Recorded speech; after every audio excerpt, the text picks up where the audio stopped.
Is this how we get real reactions? What's funny about this is I literally was like, "Are we recording?" And you were like, "Always." You're such an asshole. I can't believe this is happening. Oh my gosh. You're fucking around, right?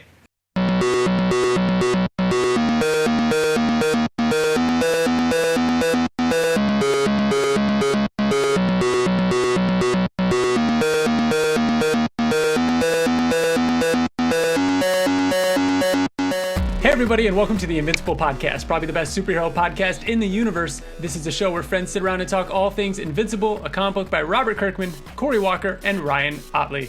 I am one of your hosts, Ryan. Joining me today is Bill. Hi, everybody. And TJ. Oh, hello. Have you guys? It's the sweet one. Oh, I don't know why. Have you guys recovered from episode 7 yet? Man, I watched it twice in a row, like 2 times back to back, and I'm still on a high. I actually from it. had a job at work today where I was able to just put it on and just let it run on repeat. So I've just been inundated with it for the last 24 hours. TJ? I'm still not over it. I'm still recovering. No. We are the Invincible podcast, and on this episode, we're going to talk all about episode 7. We've got listener letters to go over. As I bump the mic. But if you want to be one of those listener letters, you can write to us at theinvinciblepodcast@gmail.com. Find us on Twitter, Facebook, YouTube, theinvinciblepodcast.com for a list of all the episodes, a way to contact us, a reading guide if you're just getting into Invincible or you're exploring the tie-in series. We do dive into spoilers here. We are going to spoil, or spoilers are on the table. We're not going to do it just blatantly, but spoilers are on the table for the first 25 issues of Invincible. If you are getting into the series or you haven't gotten quite that far, be aware, and we are going to be talking about what we assume will happen in episode 8 of the animated series. So if you haven't watched that yet and you haven't read the comics, be aware, be warned, wait a little bit, or go read the comic, and then come back. So we're going to start off with some Invincible news. Just a couple small things right here before we jump into listener letters. Thank you. Time for news. We got the weekly poster, of course. This one featuring D.A. Sinclair and the Reanimen, along with the new merch released by Skybound. Did you guys get any? The Upstate University stuff? I got it all, Ryan. I got it. I get it all. How much money do you have, TJ? So much. I just got much now. less than he did last week. I just got the Upstate T-shirt and a couple of the stickers. What did you end up getting, TJ?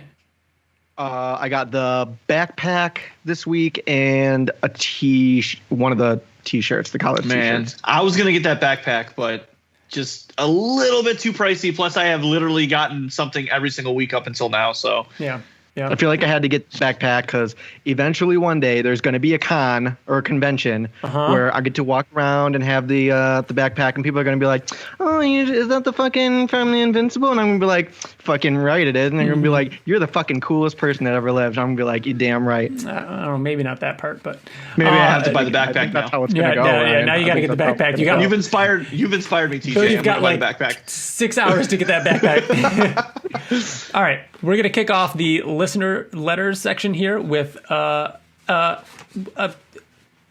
I trying to say? A update on Luke's question from last week, because Luke asked us who we would cast as the voice of Angstrom Levy, and he said, "I realized I forgot to give you my casting for Angstrom Levy, Phil Lamar. Phil is a fan of the book, much like Jason Mantzoukas," which I knew. He did interviews with Skybound before. That is a great choice. I think that's awesome. I feel like we talked about Phil Lamar. We have. When we were talking about back when the animated series first got announced, and we were talking about who. Yeah. Yeah. Because he loves Invincible. Yeah. We talked about him. And so I can't believe we didn't suggest that. That's a great pull, Luke. I literally just saw this, and I didn't know that before this, or read that email before this. But someone put on Twitter a really good voice casting for Angstrom, and it was the guy from Westworld, like Empire, Westworld, oh, and yeah. he plays like Jim Gordon in the new Batman movie coming up. Jeffrey Wright. Jeffrey Wright. Jeffrey Wright. Yep. That's great. That's great too. I think him. that's gonna be awesome. And I'm sorry to whoever tweeted that out. I don't I'm just pulling that out, but that was a great poll. Whoever tweeted that. I think that'd be good too. But Luke wrote in with a new email for this week. He says, first off, thank you all for taking the time to read our fan letters. I know it makes the show longer, but I enjoy hearing what other fans have to say. Agreed. Second, I agree with the point you made in your last episode. The animated series is doing a great job expanding on the characters. Debbie, for example, is more empowered than the comic book. She is no longer a helpless, submissive housewife who is waiting around. Finally, 2 questions. First, if Battle Beast made his entrance in episode 1 and killed the Guardians, would he have been beaten up as badly as Nolan? Like, would he have collapsed after fighting, needing medical attention? So basically, he's asking, who was stronger in that moment? Who would have Omni-Man or Battle Beast? Yeah. Who could have taken out the Guardians more easily? I mean, I think Battle Beast probably would have had less of a hard time. I don't think that he would. I just think that he's tougher. Like he's like designed for that. So I think that in that scenario. But then again, the new Guardians are new and not as like well versed. So I don't know. That's a tough question. No, the old Guardians, the original. The old Guardians. But I mean, like he defeated the new Guardians so easily that's why we're like, he's so great. But realistically, I think it's hard for me to separate Battle Beast from the comics and what he gets to. So I'm trying to think of like, you're right, Bill. Animated series Battle Beast, how he fought against the young, less experienced Guardians. Yeah, I guess. And after what we saw with Nolan in this episode, there's no way that Battle Beast would be able to come back from all of the shit that was thrown at Omni-Man at all. Well, maybe. I don't know. It'd be close. TJ? I guess we'll see. I choose to believe that.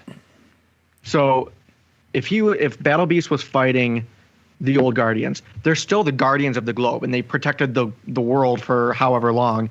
I still consider them like the only reason why they lost that fight was because the greatest superhero in the world defeated them. Yeah.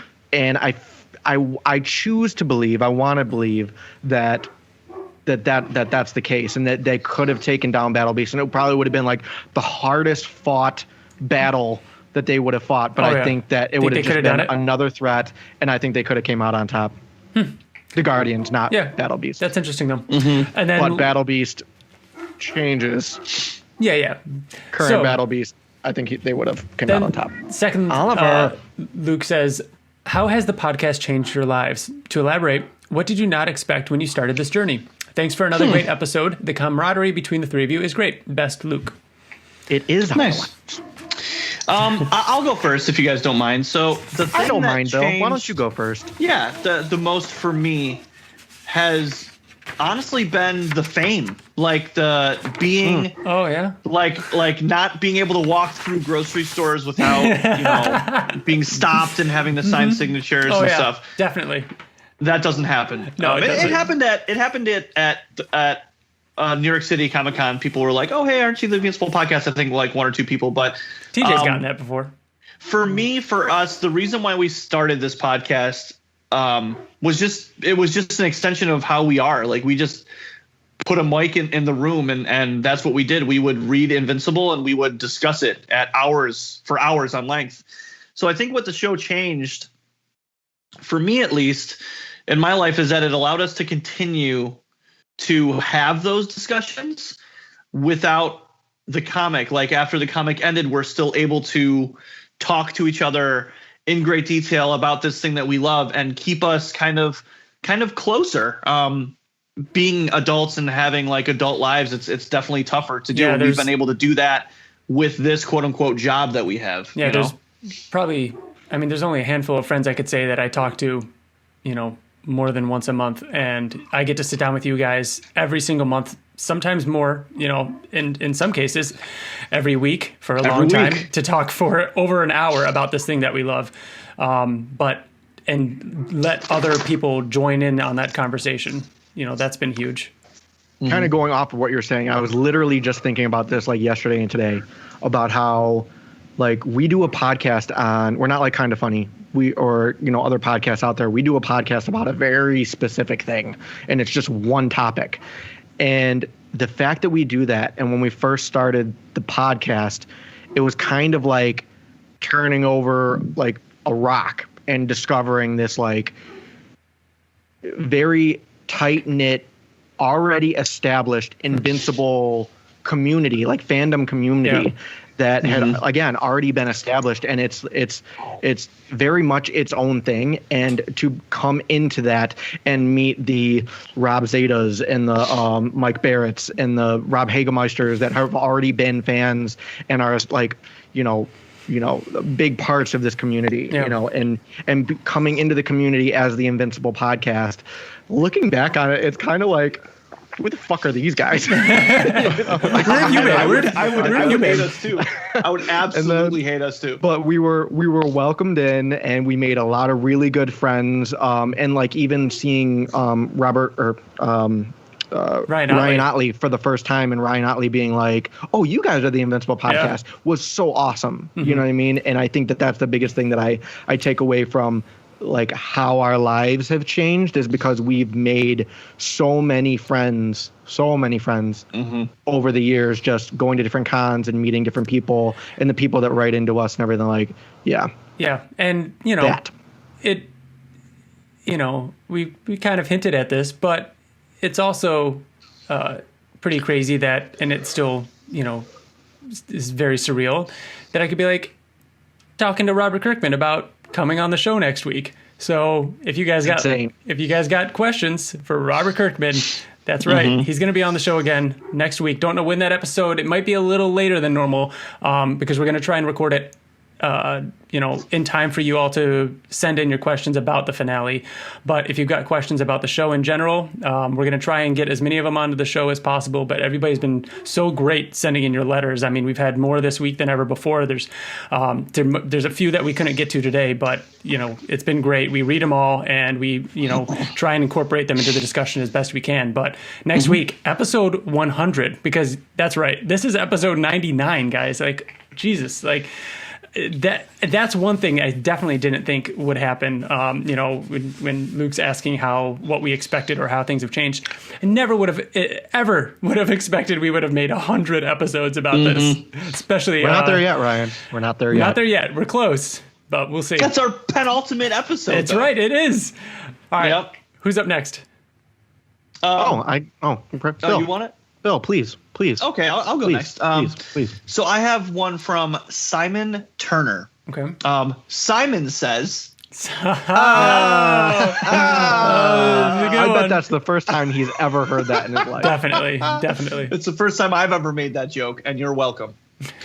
Yo, guys, my name's Simon. Never written in before, but I consider myself. Do I need to have a beat going? Yeah, I'm sure he didn't say it like that. He didn't. I'm reading it. What up, guys? Yeah. Yo, guys, my name's Simon. Never written in before, but I consider myself a longtime, quote-unquote, casual fan of you guys, now becoming a hardcore fan as I listen through the backlog, and anticipate every week's episode's release. Keep up the good work. This might get a little lengthy, but I found a cool little discovery. I hope you don't mind. So he talks about how he is a fan of like the comics and some of the structure that they keep there. Like the Reaniman and Rick and or Rick going missing, and William and Mark's plan was really cool. But the cool thing that he brings up, and this is some like Ryan level fucking Sherlock Holmes shit that I can't wait to like go and look at. All right. He says when so when thinking about all the differences, I found something interesting. I noticed a lack of dialogue in the infamous backhand scene. As you know, in the comics, Mark yells, "Shut up," as he backhands DA's poor little jaw into oblivion. In the show, he is silent, yet his lips are still synced / animated to say "shut up," just like the comic. I didn't notice that in the actual show. So when watching the X-Ray bonus content, episode 106 commentary, you hear the original audio of Stephen Yeun screaming "shut up" as he backhands Sinclair. Yeah. I wonder if the creators decided that the scream of rage was too much for the tone of the scene. Maybe it was a little redundant since the backhand itself had the impact that he needed. No words needed, that kind of thing. Just wanted to point out that tiny bit of newfound trivia. I'm loving the new video format for the episodes. I hope to write in more often and be more active in the community. Keep it up. Thanks, Simon. P.S. I want to like. Oh, go ahead. I was gonna say, like, I want to pull that up. I want to check that out. I want to see that. That's crazy. I'm like super fucking eager. And honestly, Simon, you said you wanted to write in more, dude. You are. I'm appointing you, Simon, as we're going to have a new segment called Simon Says, and it's going to be secrets that you found that nobody else found in the show. Anyways, he says, I don't remember this, but you guys might know what he's talking about. I was the dude who drew Greg Miller as Alan the Alien a few years ago, spearheading that movement. That's right. Simpler times. That's awesome. That's awesome. That is cool. That's sweet. I remember the movement, obviously. I can't remember what you drew, though. I can't remember the image. I'll have to look it up. I'm sure we've seen it. That's I'm sure you can. Yeah, tweet it to us if you still got it. Just tweet it out on our Twitter. Yeah. Yeah. All right, TJ, you're up. Thanks, Simon. That's awesome. I can't wait to go check that out, by the way, because I watched the behind the scenes too, and I did not catch that. Yeah. I pull up my phone, and I have a message from Wyatt Layne that says "Holy shit, episode 7," and then Devin Barry that says "Holy fucking shit." It's happening. We'll get to it. We'll get to it. Next email from our good friend Mike Barrett, who says, "Hey gang, last podcast hearing you guys debate the brief mention of Nolan having a book deadline and if that was enough to inform the casual viewer he is an author, and then minutes later mentioning that so much story is being told at once and how great it is. It compelled me to chime in with my favorite theory and how I describe the show to new people. Invincible is so much a superhero Game of Thrones show. First, those that read the books know and understand small parts that might be missed by the casual viewer. Second, so many different stories are being told at the same time that will eventually come together in a great way. Third, it is a very rewatchable show, and you notice more and more as you rewatch it. Lastly, relationship drama much? I think we will get a lot more seasons of this show, fingers crossed, and as more of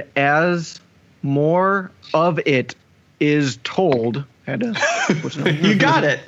And as more of it is told, because you put like as more it told of these stories, as more of these stories are told. Thank you, Ryan.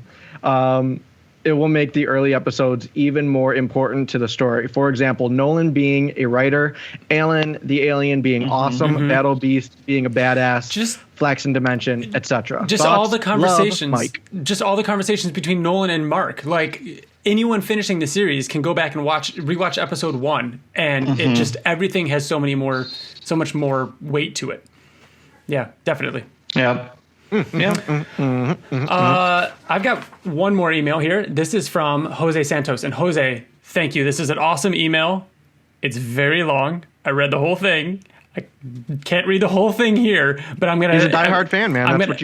I am gonna bring out some points that he made. Episode 5, easily the best episode of the show so far. Really hope Kirkman does a lot more with Titan than they did in the comic. But as for episode 6, I think the Reanimate arc could have been handled a little bit better. A single episode might not have been the best idea because as a result of this, we got some scenes of the main plot that I think were a little bit... we got some scenes outside of the main plot that were a little lackluster. Robots talk with the Mauler should have been longer. Adam Eve's scenes outside of the intro sequence felt like they didn't progress the plot, and so on. Finally, on a more positive side, we got more of Art. He's easily the most underrated character, and I hope he gets more screen time next season. I was surprised by how much I loved William this time, and he talks a lot about how great William is. Especially in this episode. Debbie straight up telling Nolan to go fuck himself was probably the most tense I've ever been watching the show. Yes, agreed. Amber is still cool, as is expected, but Mark really needs to tell her his secret identity next episode. She isn't dumb. She knows he's hiding something from her, and it hurts, but that doesn't mean she has to connect the dots quickly as Will. But hey, at least she's better than her comic version. I like that you throw in there that, he's hiding something from her and it hurts, because we get more of that in this episode. And to round it all off, Am I the only one confused by the cliffhanger with Immortal's grave? The GDA put equipment on his neck and head at the end of episode 1, but they still put him in a grave? That's touched on a little bit. We're going to talk about that in the episode 7 recap, I think. And then he's got some really great questions on here, but a lot of them are a little bit more past episode 25, so we don't want to get too much into those because of spoilers for new readers. But we might save those for another later episode. But I do want to bring up one of them. Jose asks, do you think we'll get the backstory behind each of the Guardians of the Globe members revealed in the show? I hope we at least get Rex's told to the audience, maybe through Eve. If we pretty much get a mini version of the origin issues, then I hope we get one for Shrinking Ray and Black Samson. Happy to see more people checking out the podcast. Keep up the great work. Jose Santos. Thanks, Jose. I don't believe that we're going to get origins of the old Guardians. I think we definitely will for the new Guardians, especially like Rexplode set aside. Like, we know we're going to get his because they keep alluding to his backstory. Even in this one they did a little bit too. Yeah, they did. I think as far you brought up Black Samson and Shrinking Ray. Did he say Darkwing? No. Black Samson. I blacked out then. I thought he said Darkwing. I do think that as far as the old Guardians, I think we're going to get some more backstory with Darkwing. That'd be cool. Because other things happen. Other than that, though, I don't think we're going to get a Shrinking Ray. I don't think we're going to get a War Woman backstory. But I think we're going to get the new Guardian. We have to get Adam ones. Eve, though. You know, I know she's not a member of the Guardians, but I think that's kind of integral to. I mean, whether it's a flashback or what, we need to know more about how her powers work for certain things later on in the series. And I think I'm hoping that'll happen. Adam Eve. I'm hoping Adam Eve and Rexplodes are one episode. I think that'd be a sick episode. That'd be really cool. Well, Adam Eve's backstory adds restrictions to her powers, which makes you question certain things that she can or can't do. But I think that it's still imperative to the story. Rexplodes more than anything. I definitely agree with that. His needs to be in the show, just because he has a history the one with. We know what's coming. Yeah, he has a history with certain characters that I think is really, really cool. So. I'll go next here. I have one from Good-Hearted Jake. I believe he wrote in last week with a question about Battle Beast, like coming back and fighting Mark again or training with him. Oh, yeah. Okay. Yeah, so he has another really cool question. We saw the GDA take a sample of Mark's blood with Donald saying he thinks that it's the key. Now, most people assumed that this meant a key to Omni-Man's weakness. However, spoiler warnings for those who are show watchers only. Viltrumites do have a weakness that isn't their blood. In fact, I don't think they ever do anything with Mark's blood in the comic. Mark's blood was never a thing in the comic, I believe. No. So it made me wonder if they'll give Mark another weakness, like Superman is vulnerable to kryptonite or magic. And then I had another thought. I'm not saying this will happen, but do you think that if Mark's blood was given to someone of the same blood type, they would develop Viltrumite powers? And he talks about how they've done this in other comics and how other people almost die and get sick. Just a fun question I hope you all can enjoy. Can't wait for episode 100.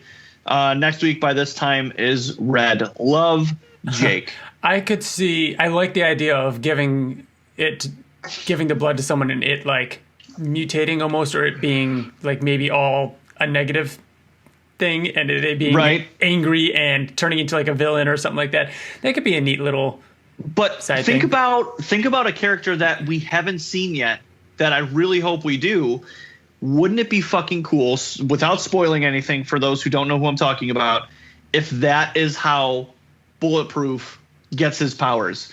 If they somehow develop some sort of thing where they can give him his blood and that's how he gets his fucking powers. I kind of like that because his origin has to do with a scientist.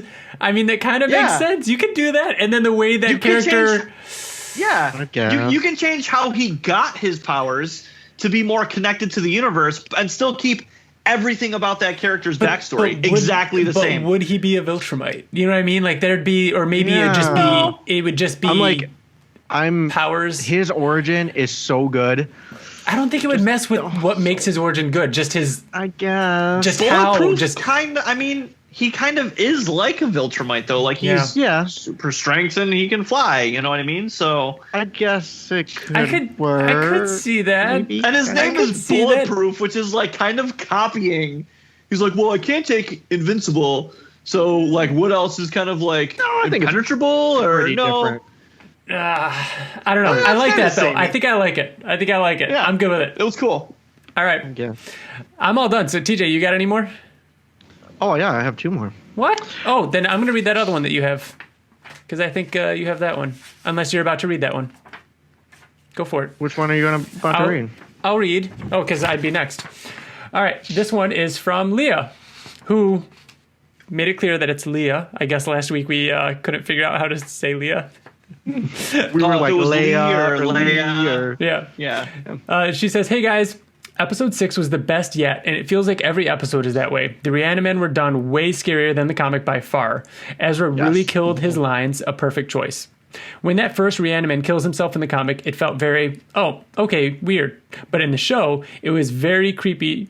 I was very creeped out, realizing this would be the scariest fate ever. Debbie was such a badass calling Nolan out, and you guys know the excitement for what we're going to see soon, but as a huge robot fan, I am so interested to see episode 7. Will we get, this show is better than we could have ever dreamed. What the fuck? Best, Leah. Oh, I've got some stuff to talk about. Robot. We've got some robot stuff to talk about. All right, who's up? Thanks for the email. Alex Pritchett writes in and says, all right, a few things. Took 2 watches, but I realized that the opening shot of the sundial was foreshadowing Doug's death. All right. And I did not catch that. It does show the sundial in the beginning, I think. I gotta catch that. I gotta go back and catch it. That's kind of a little Simon Says. It is. There you go. Sorry. What did you say? He says, watch this one with my dad, which was fun. But I knew the second they put the quip in there about the book deadline that my dad would not understand. So I had to explain to him about Nolan being an author. I think y'all were right that it will come back later and it will make sense. But I think they could have mentioned it earlier, maybe in the first 3 episodes. And on that note, my dad is incredibly frustrated with the lack of answers and how long this is going. And honestly, even as a comic reader, knowing what's coming doesn't help. I'm getting frustrated too. It's actually making me think that maybe they should have had 5 or 6 episodes in season 1 rather than 8. Obviously, I love the content, but it's taking a very long time to get to the punch, and I think we're going to lose some people along the way. On a lighter note, my dad made the comment that if he could have anyone's powers, he'd choose Adam Eve. Finally, my only real complaint with the episode was that William's reaction to Rick's brain being on the table should have been much greater. It was a bit lackluster. I would have lost my mind. Alex. Yes. No pun intended. Yeah, there it is. P.S. Battle Bus. Battle Bus. It's a thing. So what do you guys think about his... So he thinks it's a little drawn out. He thinks it should have been 5 or 6 episodes rather than 7 or 8. I don't think that the episode count should have gone down. I think that it's the problem that I talked about in like the very beginning, where it kind of sucks when the audience knows what's going on, and I'm specifically talking about, we know Nolan killed the Guardians, and then like that's a thread that people are talking about. But that being said, I think an example of when that's not done well, or when it's done in an annoying, frustrating way, at least for me, is when, hey, the audience knows this thing, and now we're not going to talk about it. Here's a bunch of filler episodes, and now we're going to bring it up, and now we're not going to talk about it. And so much time passes, and it's like the story, that plot line doesn't move forward after showing the audience. But at least with this show, I feel like, yeah, there are the episodes where it's like, we're going to Mars, or here's Titan, and yeah, there's all these subplots going on. But in every episode, I remember saying this with episode 4 or whatever it was, they're not dropping it. There's not an episode where they're not talking about what's going on with Nolan, or not keeping us in suspense, or building that relationship, or hell, showing what Debbie's going through. And I think that has made it better, at least for me. And yeah, I mean, maybe, I don't know. I mean, we'll have to hear what more people say. I don't know if people have dropped off because of that or if they've stuck in there, but yeah. And if they did drop out, boy, did they miss out on something. Yeah. And the other thing is too, like, honestly, I don't really think that this type of format is what defines Invincible as a comic. Like, Invincible isn't a mystery comic book. It's not like a whodunit kind of thing. It's about the drama that these characters go through on a regular day-to-day basis. So this is really the only time that we'll have like a quote unquote mystery. Like, yeah. Because I mean, later issues of Invincible, there are arcs. There are like, here's this character, or here's this villain, or something like that. But there isn't. You're right. There isn't like a mystery type thing that would be drawn out. So this might be the only chance we get to tell this kind of story. So, yeah. All right. Any other letters? I've got one more. Okay. That I can just quicken up. It's just from Jordan Gilbert. Oh, cool. Who's written it before? Oh, Jordan Gilbert. Hey guys, based off your most recent tweets, I'm guessing you've seen episode 7, and with those reactions, I'm sure it's out of this world. Yeah, we were pretty fucking. And what sucks is that like we love to talk about it with each other, but we had to wait a while before we could even like be like, hey guys, did you like it? Yeah, like we try not to. We try to keep our conversation for the episode, so we don't talk about it. It's fucking torture. So he talks about mainly how his only complaint is with Mark and Amber's relationship, like the whole her being mad at him constantly is kind of like almost drawn out. What do you guys think? And he says, love Jordan, one more week. I originally kind of thought the same thing, especially in this episode too, because it kind of drags on a little bit more. But sorry, I'm getting text messages. But I think that one thing that they say in this episode that kind of made me okay with it is that they said that they've been dating for 5 months. Yeah, that was where their level of trust isn't there after 5 months. And I'm like, in a world filled with superheroes, I'm like, he probably should have like told her it's not that big of a deal. And I think it was 2 episodes ago where I talked about it on the episode where it felt a little jarring, where it was like, oh, okay, they're happy, they're dating, and then all of a sudden another episode happens and she's frustrated at him for always being late, but we learn later that episode that they have already been together for 3 months or something. And then in this episode, Eve mentions that they were together for 5 months. Like, so we did kind of miss a little bit of the happy phase. We just got the we're going to start dating, and then the I'm frustrated with you kind of phases of the relationship. So I could see how that's a little frustrating to some people, but I mean, it makes sense to me. I'm enjoying it. I feel like all I would need for this to not be a complaint, because I also feel that way too, is if we had one episode where their interactions was all good. Yeah. Like there was not one moment of Mark fucking it up. Like it was just a happy fucking hour-long episode. But now that we know happy. Where those first 7 episodes are, I don't know how you would fit that in there. You know what I mean? Because episode 6 was kind of the last straw that leads to the fight in 7, and episode 4 was they just started dating. Yeah, but episode 5. Wait, was it episode 4 5 was Mars? Episode 4 was Mars. And they had just started dating, and he went off. Episode 5 was with Titan and all that. That shouldn't have been based around him bailing on her all the time. I think that it should have been that one could have been the next episode. This past episode, episode 6, they could have literally done the Mark fucks up, and then the next scene is, hey, I want to make it better with Amber. Let's go to college for a day. You know what I mean? Like. Just one episode where there wasn't any conflict between the two of them could have solved the problem there. Interesting. But but again, that's kind of 2020. And again, that's also nitpicking. And I mean, I really am fine with it. I think I'm happy with it. Yeah. Any other listener letters? No, I think that's it. TJ, you have a story that I want to hear, but first we're going to do a quick cut because I need to check on Walter real quick. So I'll be right back. All right, and break. All right, we're back. So we're going to go into our main topic First of all, how was Walt? Oh, he's good. He's cute. Just curled up on the couch. He's a dog, for those that don't know. Not a person, but yeah. Walter. He's cute. He's cute. Curled up on the couch. I was going to take a picture, but my phone was in here and send you guys. He's just adorable. Yeah. All right.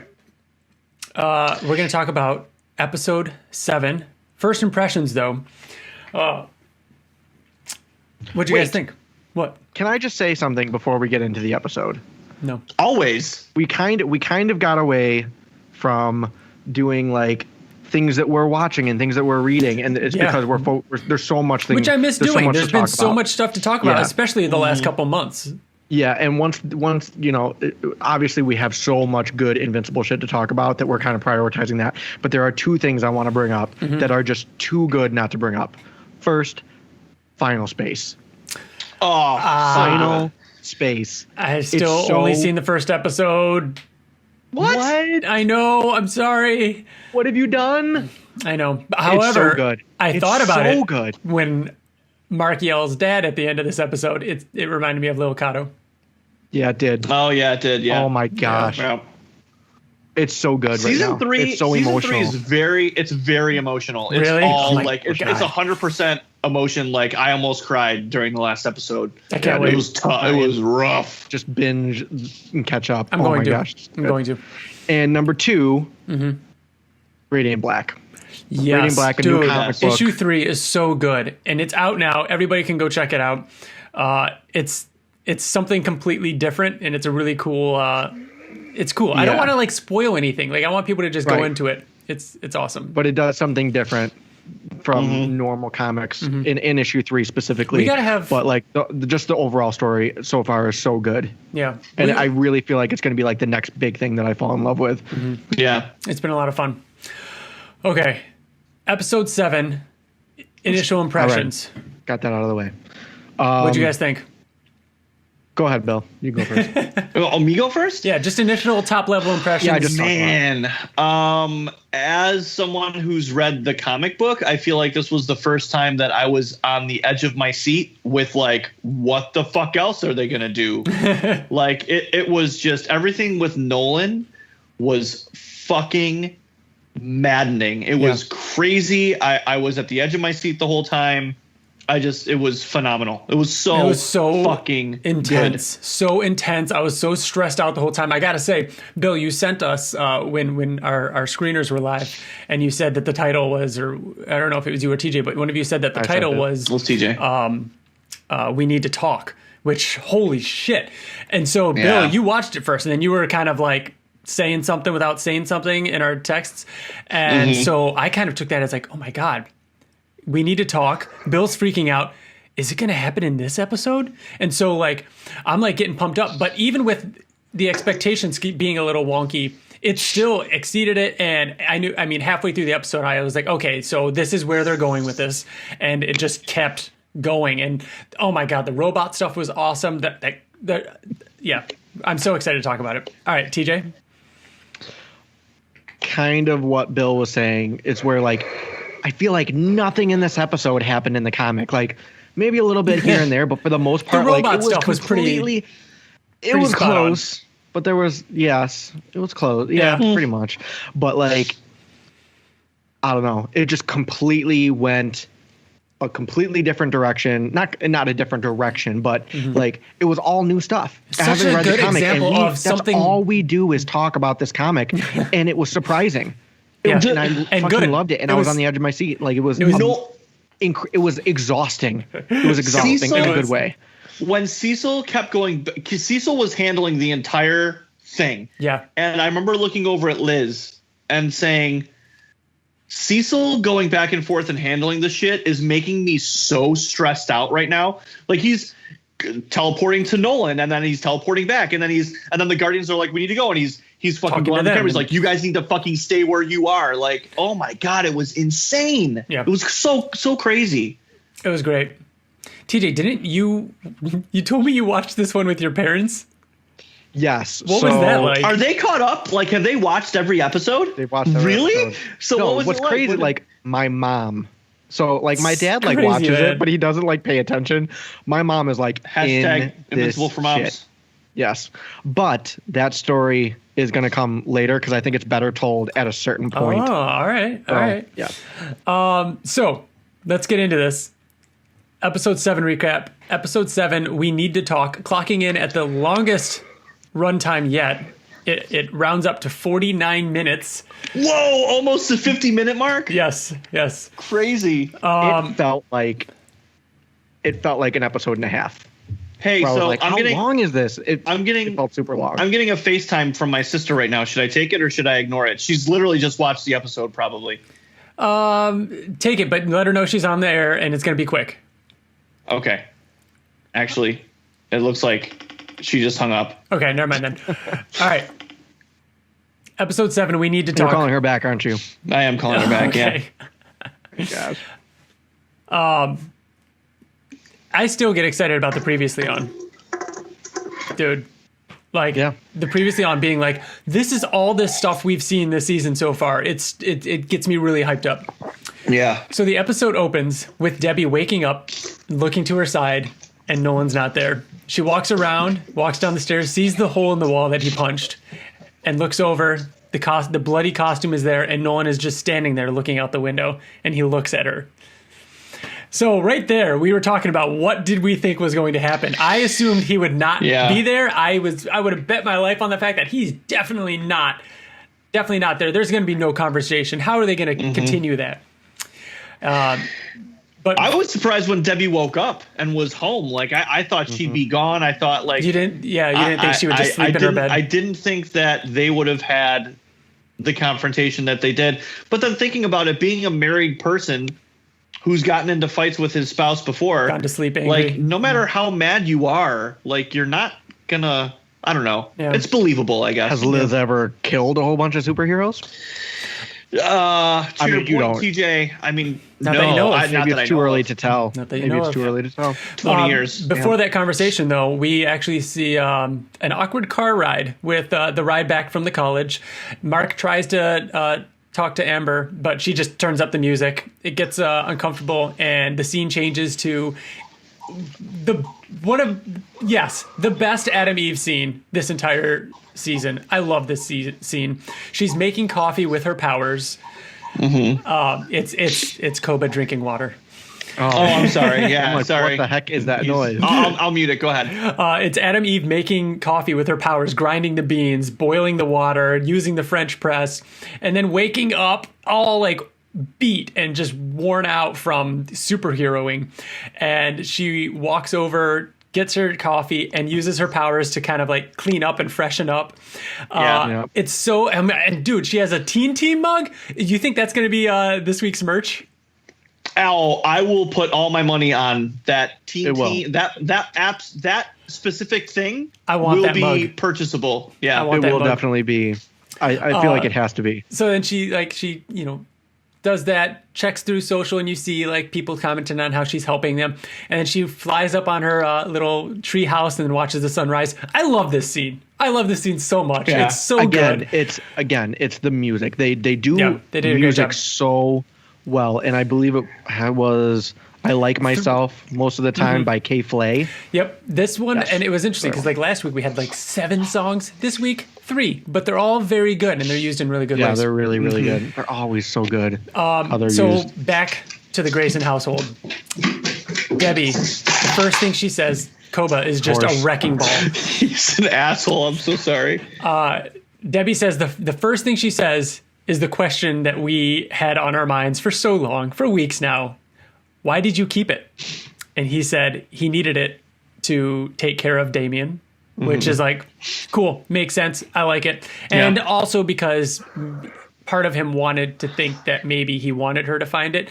That's the whole, I know I'm guilty. I'm going to try to seem more altruistic than I am. Yeah, that one's okay. I don't know if that was real. I don't think that was garbage bullshit. Yeah. He was lying. I don't think so. I think that's legit, but I'm not crazy about it, but I think that was intentional. Yeah. Because it's like, all right, I mean, we get it, but let's see.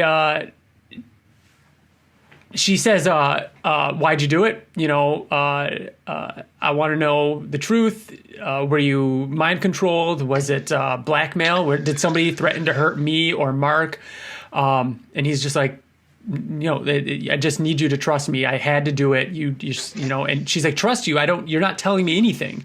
And he's like, everything will be fine. She says, if you're not going to tell me, then you need to leave. You need to get out of my house now.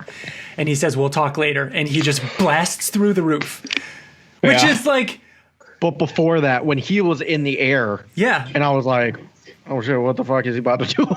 Yeah. Like it kind of scared me that he was even in the air. He just destroyed their house. Like, that's a very clear statement of like. Invincible can fix that in a second.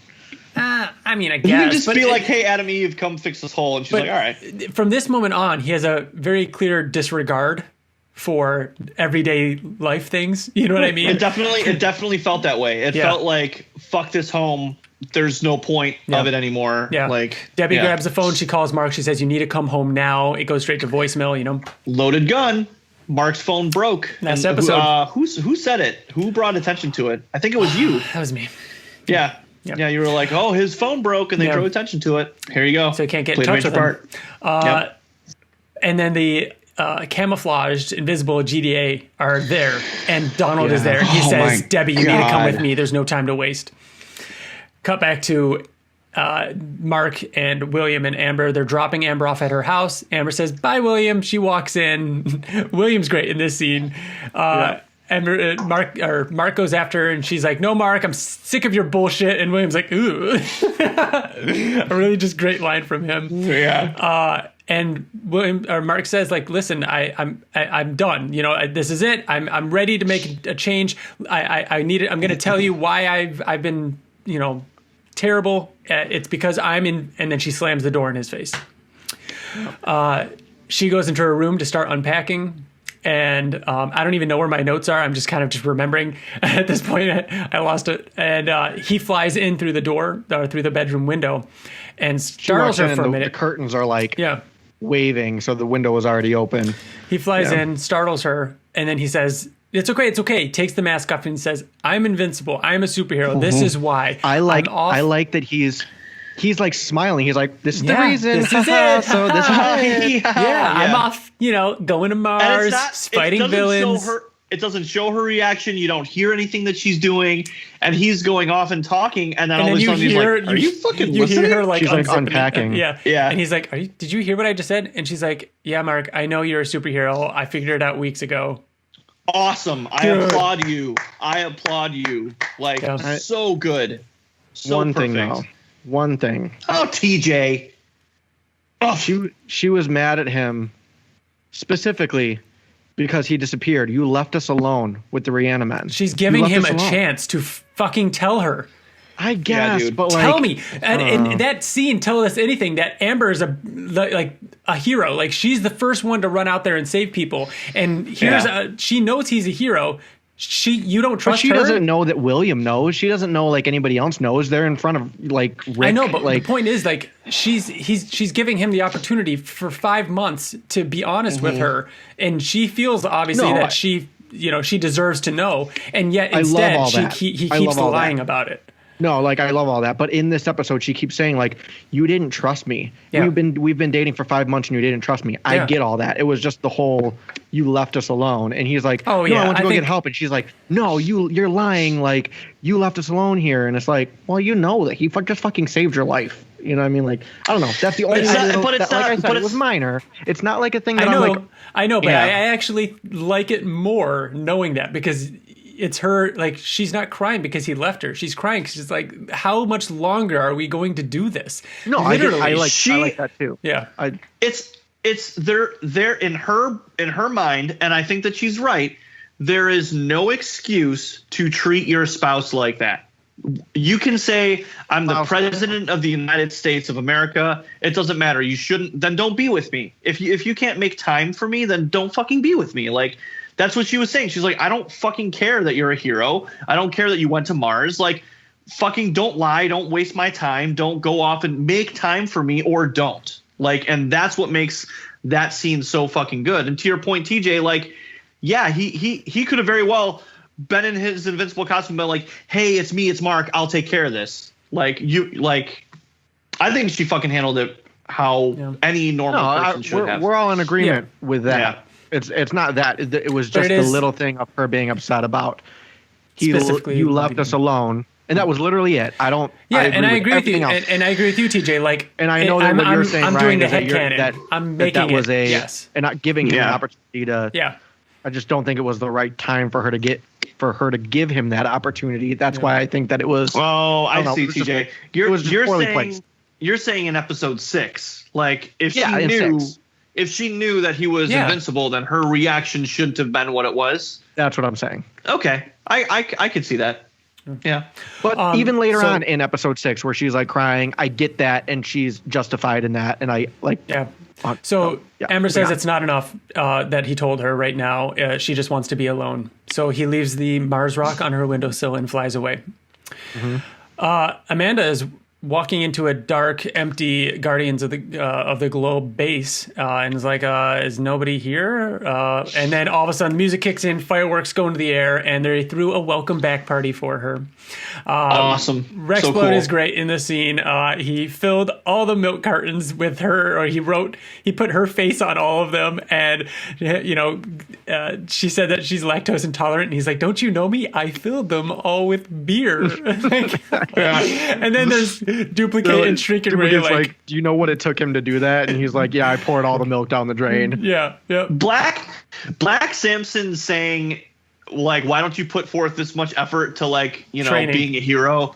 And he was just like, man, whatever. And then Monster Girl talks about how, like, Black Samson got his powers back from getting his ass beat and all this other stuff.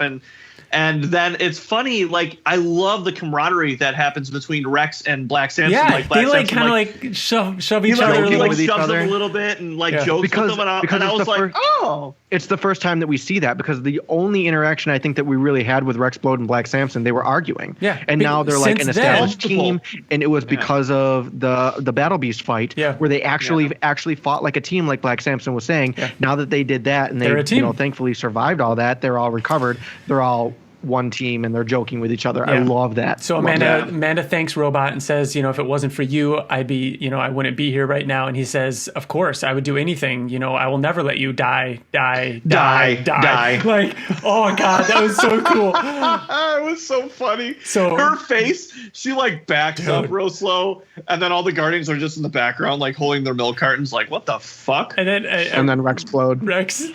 It's a great line. He's like, "Oh man, that was weird." Remember, he's like, "That was really creepy," but like, that was like the creepiest thing you've ever done. But then again, remember that time when I saw you operating on your own head? Yeah.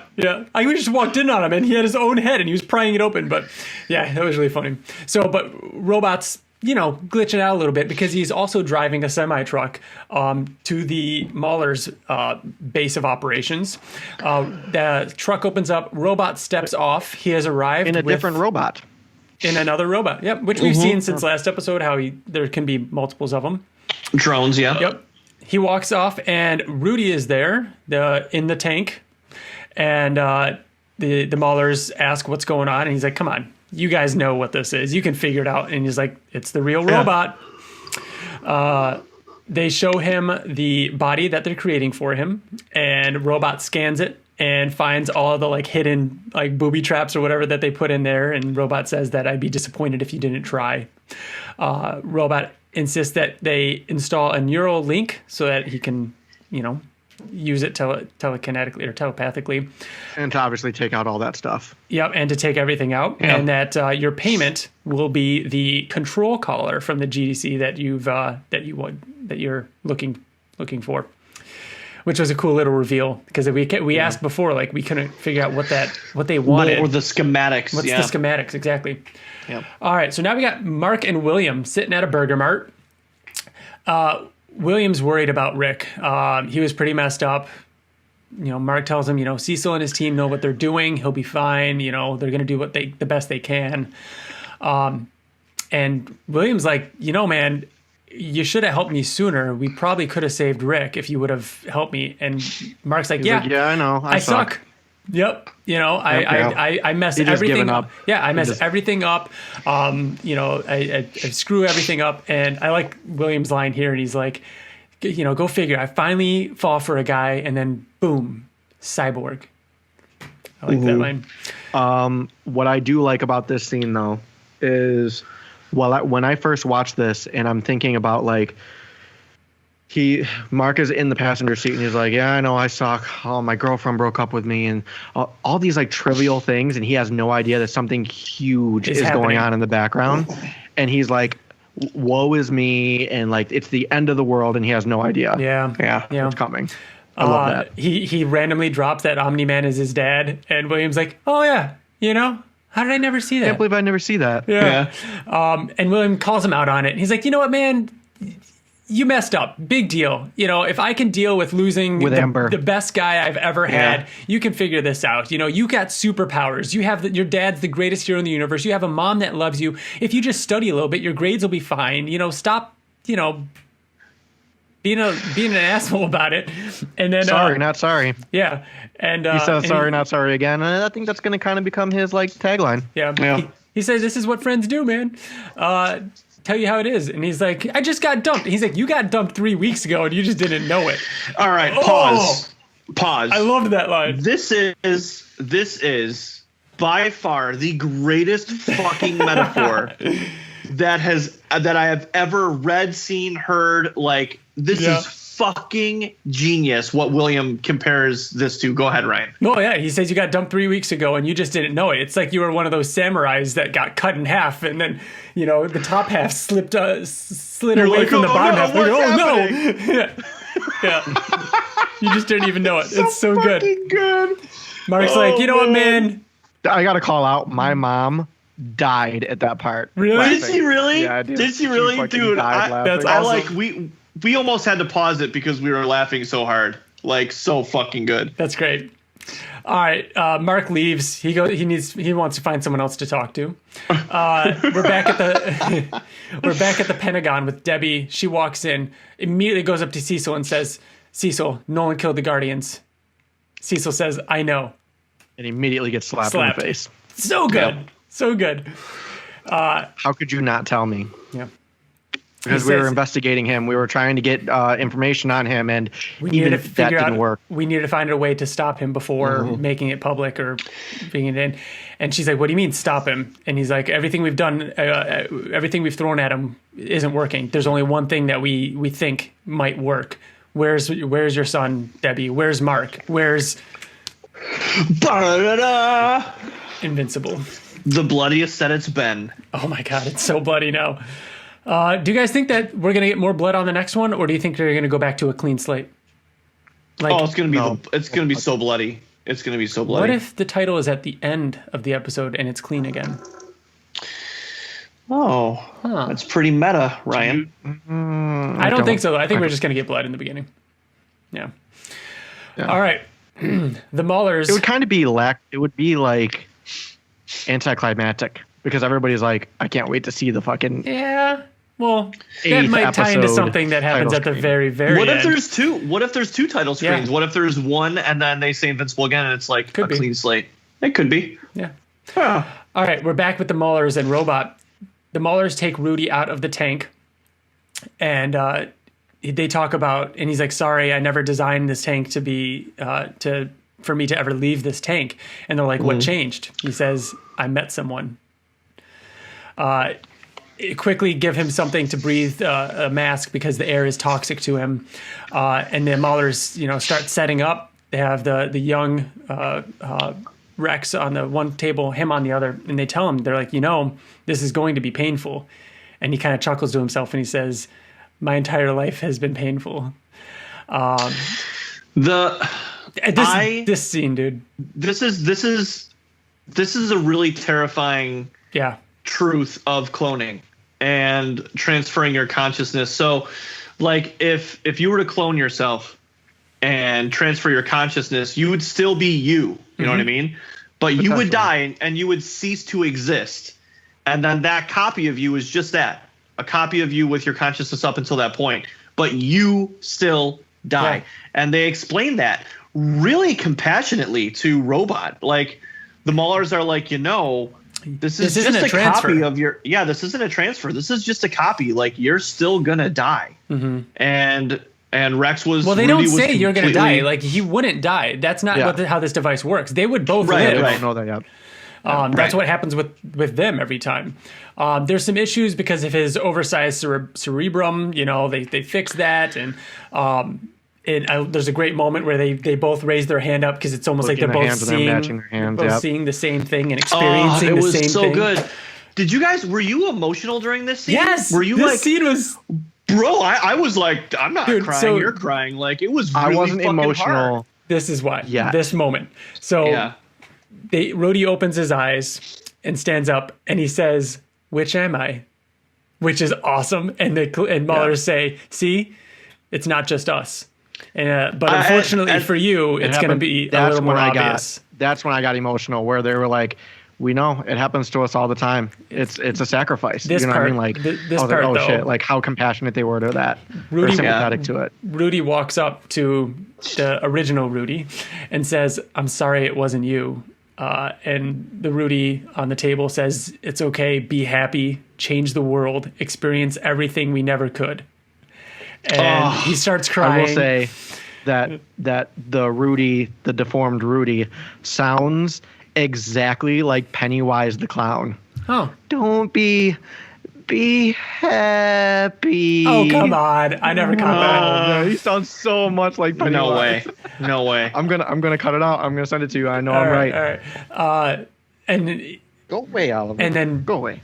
You know, Rudy standing up says, you know, we can change the world together. This man, you know, we can still do this. We can change it together. And he says, no, this was always the plan. This is always our plan. Yeah, so sad. This is what I want. And so he removes the mask and he dies. And he looks up at the Maulers and says, it was an act of mercy. And the Maulers say, we know, we do it all the time. So we haven't. So awesome. That's like the best part is when they say that. But we need to talk now about the most obvious thing. The voice. We've talked about it and debated about it. The voice. Here it is, everybody. We've got our answer. Will it be Jason Mantzoukas? Will it be Zachary Quinto? No. And we're all wrong. The answer is no. Wrong. Yeah. So who was it then? It wasn't. It's Jason actually because I looked it up on IMDb. It's actually Ross Marquand. Shit, I didn't. It was the guy who plays Aaron in The Walking Dead. He plays Immortal. Ross Marquand. And he plays Immortal. Yeah. Okay. And they're very different sounds. He sounds like a very stoic Jason Mantzoukas. Mantzoukas. I kept thinking it was just going to be Jason Mantzoukas, but then I'm like, how is he doing that with his voice? I couldn't quite figure it out. Do you guys think that because we haven't heard Robot's voice, like it through a drone, do you think it's going to be Zachary Quinto? I really hope so. Because when Rudy was outside of the tube, it was Zachary Quinto's voice, very humanized, very sad, fucking that was sad. Zachary Quinto. I cannot get over how this cartoon did this scene so incredibly fucking well. I like great fucking job by making it so emotional. I really hope that we're not the only ones that felt that much sadness over. I don't think so. Tube baby dying. Crazy. But yeah, I really hope they keep Zachary Quinto as the robot voice when he's talking through the drones. But that way we still get all three actors. Or he could still be older Rex, maybe, if we get it in the future, potentially. Spoilers. We'll see. Just saying. Yeah. All right. And then Mahler says, so about our payment. And he gives them the schematics and says, and now that that's done, it's time for you to return to prison. He calls out 2 more drones. They attack. They kind of mess up those drones pretty easily. But then he's like, I'm not trying to harm you. I'm trying to stop you. You're going back to prison. And the truck transforms into a large robot. So it's if you don't know, it's pretty common knowledge that Robert Kirkman loves Transformers. Yeah. And he put a Transformer in the animated show. Yep. For better or for worse, whether you liked it or loved it, we know that Robert Kirkman wanted it there because he loves Transformers and it's for him. I wasn't a fan. I thought that it was a little lame, but that's just me. I mean, I loved it when the fists went down. I'm like, oh, that shit. was cool. But the fact that it was like two-toned and it was the garbage truck that transformed, I don't know. The two-tone thing threw me off because I really do like the big version from the comics. But the two-tone thing is the only thing that threw me off a little bit. But I like that it transformed and he looks cool. But yeah, two-tone. Yep. This scene, we cut to Nolan. He's searching the house. He's looking around, calling out for Debbie, Mark. He's like, where are you? And then he hears something. And he looks, and he starts getting shot by the invisible GDA guards. No, he's literally just like looking and then just like super speeds forward and grabs one by the head. Yeah, before they get shot. And kills him. And then they start shooting at him. He which was fucking awesome. So he heard it and then just immediately went for it. And then they all started shooting him. Yeah. And this scene was fucking nuts. Gross. Nuts. Oh my God. So pushing the gun through the person's face. He's fighting them all. He pushes the gun through one of their faces. He super speeds over and kicks a gun, and it like flips in the air, and he catches it and puts it through his, like when he puts it through his face, he pushes somebody across over like a the counter, island, and it cuts them in half. Yeah. That was the moment where he like super speeds and just stops and grabs the gun, and the rest of their body, and then the body goes flying. Yeah. Oh, yeah, so good. And then he kicks this person or punches them through the door. And didn't realize at first, did you? That they were in half. They're like twisted. Yeah, their like top half was twisted around, and they were reaching towards the house across the street. Dude, that moment was like, oh shit! And then Nolan saw this person through the fucking door. Reaching, and then Donald's in there. What was cool about him bursting through the doors, it didn't even take much. No, he just like he's coming, like you know what I mean. It was like kind of slow, and it still like blew through the wall. He sees all the screens, and he's like, "You were spying on me. You were spying on my family." Donald, tells everybody to evacuate. He jumps behind a counter, starts shooting him. Nolan easily dispatches the gun, tosses it. Donald runs to the computer console. I don't want to talk about this part. Can we not talk about this part, please? Sorry, Bill. Just plug your ears for a second. All right. Nolan super speeds up, grabs his spine, and squeezes, and you just see the red. And Donald says, "It's been an honor, sir." Wait. Before that. Oh, he says, "I never liked you." Omni-Man is like, "I never liked you. You were always Cecil's little lackey." Kind of like lapdog, yeah. And then he's like, that's when he grabs him and he says, "The honor was mine." Or he says, "It's been an honor, sir." Hits the button and he's like, "Who are you talking to?" And then it explodes. Yeah. The entire house. Yep. And we see that Cecil is watching this and he says, "The honor was all mine." So this is a big deal. In this moment, Debbie was like, "Nolan, you monster." And he's like, he's fine. Cecil, you monster. Cecil, you monster. Well, no, she shouts, "Nolan." And then she says, "Cecil, you monster," basically. Yeah. But Donald is dead. Yep. Donald is dead. So he doesn't die in the comic. I know. So I loved this. Is he dead like Doc Seismic is dead? Like, could he not be? Should we talk about spoilers for a minute? Do we want to just like, if you do not want to know about comic stuff, let's not go too deep into it. We'll just say that we don't know for sure. I think it's relevant though. Or should we not talk about it? It's relative to spoilers. I don't think it's a huge deal either way. Because honestly, this isn't in the comic. This is far from the comic. Saying that there might be a version that in the comic where he could survive, that could happen because of what happened and because what he's like in the comic.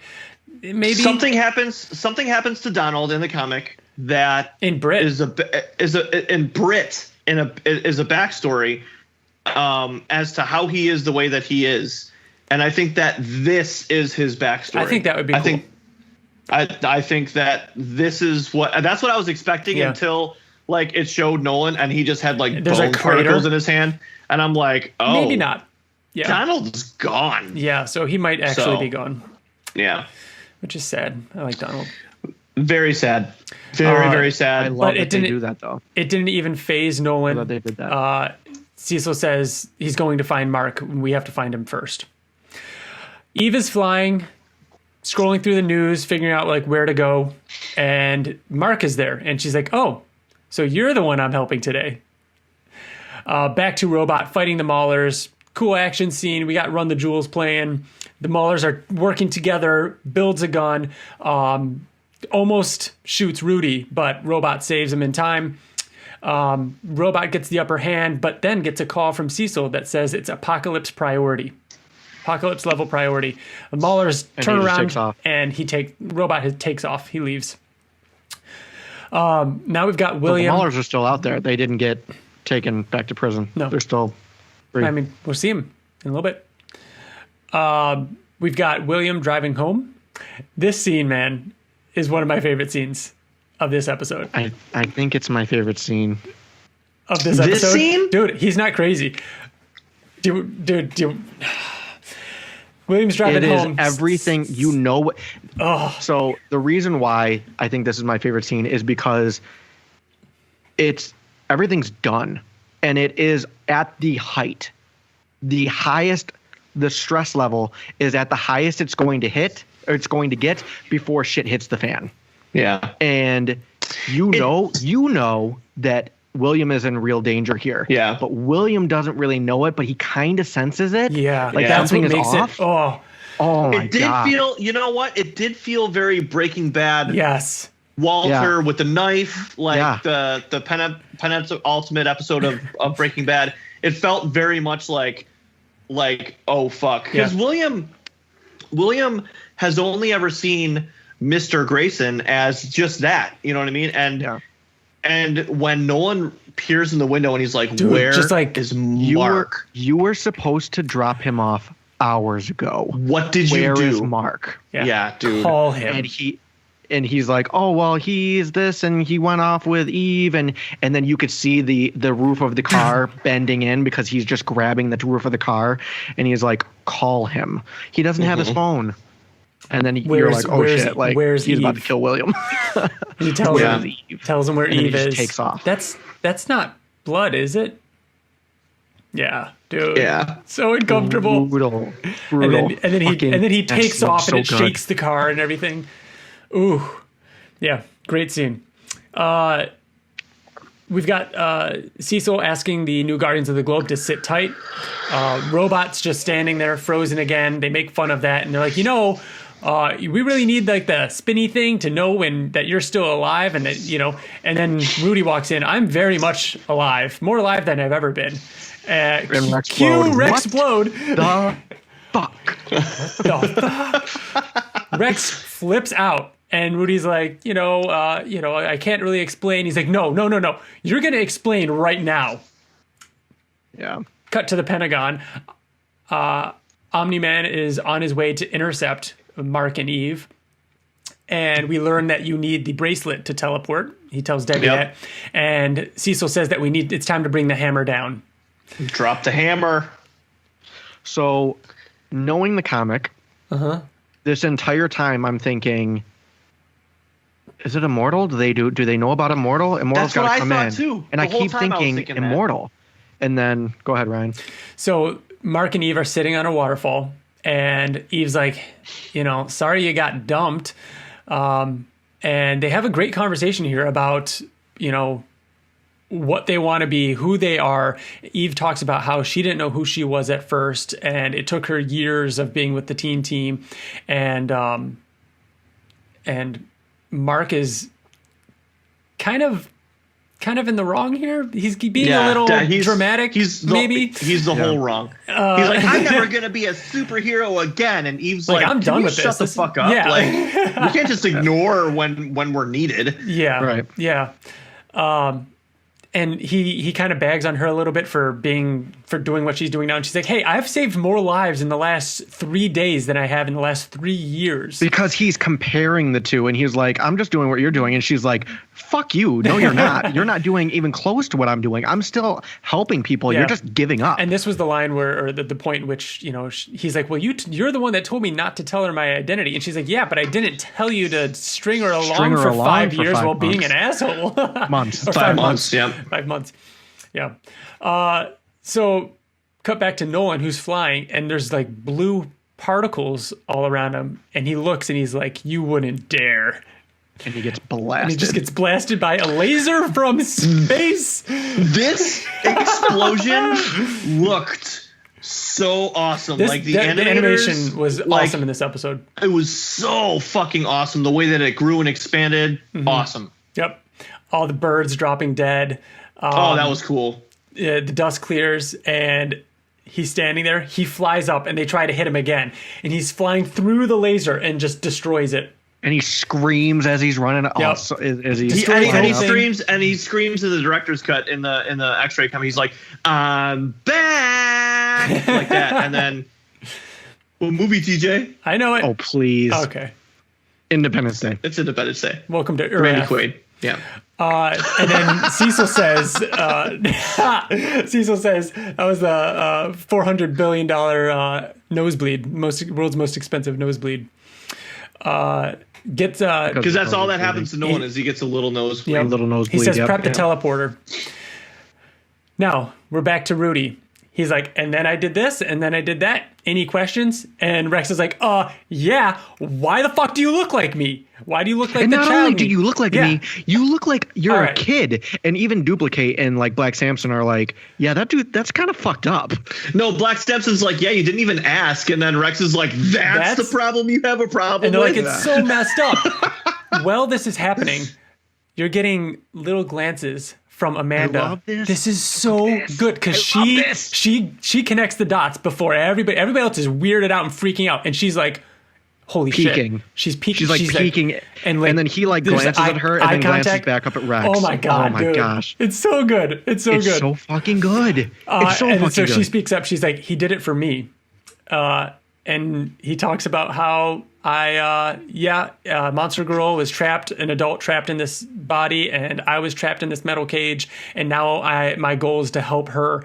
And Rex is like, that still doesn't explain why you look like me. And he's like, well, I augmented your DNA because I knew that Amanda was, I don't know what the word is. Interested by you. Showed interest in you. And he's like, what the, I don't even know what to think about that. He's like, you're ruining my childhood. And that already sucks. So that's pretty. Yeah. And stop fucking me up. Yeah. He says, stop fucking me up. Dude, he's great in this. And Amanda says, all right, so you did this. I think we all need time to process. And then Samson pulls up the feed of Omni-Man destroying the laser. And I know why Cecil is telling us to wait. And you see Cecil, and then again, Rex Blode is like, what the fuck is going on? What the fuck is going on today? Yeah, he's having a bad day. Mark and Eve see the explosion in space, and Eve wants to go help. And she's like, we got to go. And Mark's like, no, we don't. It's fine. Eve's like, I know you feel shitty because you got dumped, but I promise you, you're going to feel way shittier if you let people get hurt, and you could have done something to help. Yeah. And his reaction, what does he say? I don't care. I says, I doubt it. He's like, yep, I doubt it. I doubt it. And then like flicks a rock like it's. I know we've talked about this Mark being like this, like, you know, telling Debbie, make me and stuff like that. Like this is actually like he's giving up though. Like I think this makes sense. Not that he's in the right, but I mean for the story, it fits, and I like it for the story. Yeah, like that he's like this. See, so, Nolan is flying, especially because of what happens next, and he gets shot by something, and he looks and he sees Cecil. Cecil's holding a smoking gun. He's like, "You thought that would hurt me?" And he's like, "No, that was just to get your attention." I loved this fucking part, dude. The scene is so good too. Isn't it reminiscent of something Cecil does in the future? Yeah, it was like bit, that kind of tense. Definitely. Yeah. So he's teleporting around. Nolan's like going for him. He's like, man, straight for the throat, huh? Nolan doesn't even come in close to him. He's like, he keeps trying to super speed, but he can't catch him. No, Nolan's getting really close to him every time. I think each time is a super close call. He says, stay out of this. Cecil is not even close to worried, though. Like, he's not getting that close to where Cecil's even at concerned. one point he even says, I've died a lot of times, but that one was pretty... That made my balls go up in my throat, yeah. Nolan says, stay out of this. Cecil's like, I can't do that. You killed the Guardians, and I want to know why. They were your friends, and so was I. I know you. They were your friends. You had to have had a reason. Yeah. And Nolan looked down. Like, so this is something I wanted to bring up before. And I wrote notes here when it first happened. Earlier in the episode, when he was talking to Debbie, he told Debbie, "Trust me. If you and Mark just trust me, it's going to be okay." I'm trying to put myself. It also happens again when one thing we didn't talk about that we skipped over. There was a scene where Nolan was in the mountains and he was practicing a speech of telling Mark. How did I not have that? Holy shit. Yeah. I don't know when that was, but that's an awesome scene. Yeah, he's basically it must have been saying his speech before he goes to the house looking for them. Right, but he's saying his whole speech, saying like, practicing I'm about to tell you will change everything. Is going to change everything, and he's like, he said it again, like, please just trust me. Let me explain. No matter what happens, there's more to this. Know that I love you and I love your mother. And then the wind changes, which is very the wind. Yes, the wind changed. The wind changed, and then blows his cape in the other direction, and he sighs and then flies up. Okay, that moment, dude. Ugh! Yes, yeah, that scene. But putting Ryan, myself. Sorry, go ahead, TJ. No, I'm just really quick. Ryan, when the wind changed and his cape flew the other way, I was like, Ryan's gonna fucking love that. I knew it. Dude, it's good. That's good. So, yep. And it wasn't just this episode that they've been hinting at like little things like this. I keep trying to put myself in the perspective of I haven't read the comics and how would I think things are going. Again, he tells Debbie, please just trust me. If you guys just trust me. And then he says it again when he's practicing telling Mark. And then Cecil says there has to be a reason, and he looks down. If I hadn't read the comic, I feel like I would look at this moment and be like, Nolan's a good guy. Yeah. There's just something we don't know about, and it's going to be a revelation. It feels like there's something going on more than this, and there's a reason why he had to kill the Guardians, and we just don't know what it is yet. He's a good guy. It feels like he's trying to get them out of the Matrix. Like, they're in a simulation. Trust me, I'm going to get you out. None of those people are real. It's going to be fine. You have to trust me, though. You know what I mean? Like, that's what it sounds like. The reason why I love that they're doing that and they keep coming back to that and they're making people think like maybe Nolan is a good guy. We just don't have the whole story. And the real reason why he's doing this is going to be like a big thing. And then you find out, spoilers for episode 8, then you find out, nope, he's just he is what you expect. He does have a reason. He's trying to control the world. You're not going to be happy with the reason. It's right, yeah, that's exactly. it. Yeah, I love that they're like playing with this idea of maybe he is a good guy. You just don't know. I love that. I can't wait to talk about what could happen next episode. All right. Yeah. So Cecil and Nolan are talking. He says that to Cecil, and he's like, "Doesn't Debbie deserve to know? I'm a very good liar, but I'm a good liar, a very good liar. But you're better. You had us fooled for 20 years. What about your son? Does Mark know?" And that his father is a murderer. Yeah. And Nolan says, "You can't stop me." And Cecil says, "No, I can't. But I could do the same thing I've been doing ever since I found out you were a lying piece of shit. I could buy us more time." You know what? Episode 1, we weren't sure how to feel about this did it. What? This did dude, it. This did it, dude. Walter Goggins, man. Yeah. Oh, this scene is so good. It's so good. So when he said, "I could buy us more time," and then something hit the ground, I'm like, oh, here we go. Here's Immortal. But right before that, it wasn't fucking Immortal. I know. And right before that, he goes after him and gets so close that he gets his tie. And he flies back. Like he flies back with the force. Like almost like dodging backwards. Yeah. Yeah. Dude. Yep. But it's not Immortal, TJ. It's Rhiannon, which was dude, when the three things fell down, I looked at Liz. I'm like, fucking Rhiannon? One thing we didn't mention is that when he got his tie, Cecil teleported back to the government. But, yeah.